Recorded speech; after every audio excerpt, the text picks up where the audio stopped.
Americans, we need to talk about the Tragically Hip and Courage. And Canadians you can listen to. The Hip, one of Canada's most beloved bands, carved memories into generations with their songs. For lots of us up here, their music became a soundtrack for our lives, still is. The band's singer, Gord Downie, could weave pride and nostalgia and longing into all of us. Every Canadian can sing at least one hip song. Ahead by a Century, New Orleans is Sinking, or my favorite, Courage. It's a great song, but until all of this chaos lately, there's a line I never understood. It's the chorus. It goes, courage. It didn't come. It doesn't matter. It couldn't come at a worse time. And I've always thought, that is so depressing. What was Gord Downie trying to say? I think in the context of all this chaos, I understand it a little better. Courage doesn't look like the way we think it will.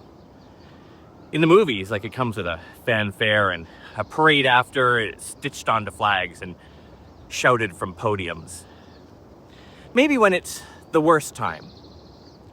Courage is just staying. Staying when we know that it would be easier to leave. Listening when it would be easier to shout. Taking to the streets instead of posting on Facebook. Showing up again and again when everything around you says, why bother? I can't imagine what American trans people are going through. I can't imagine what immigrants are going through or what it feels like to live knowing that your safety hinges on the outcome of some other guy's vote. But the song, I feel like I get it now. The song's name is not actually Courage, by the way. It's Courage for Hugh MacLennan.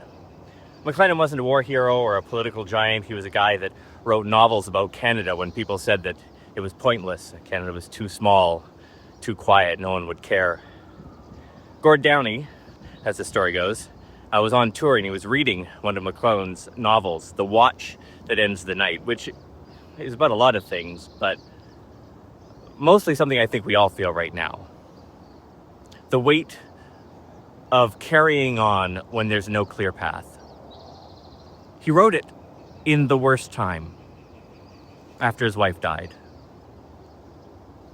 Courage. It couldn't come at a worse time. This chaos. Every hour a new headline, every day a new target. Who could blame us for choosing inertia? But you know what I see out there? I see defiance, not surrender. I see people stepping up without waiting for courage to arrive. It didn't come. It doesn't matter. Action doesn't always spring from strength. Sometimes just carrying on, scared, uncertain. Sometimes that's enough. It's been almost 8 years since cancer extinguished Gord Downie's light. We can't ask him what he meant, but I like to think he left the answer behind. Yes, we're overwhelmed, but we are not broken. We will meet this chaos on our terms. It couldn't come at a worse time.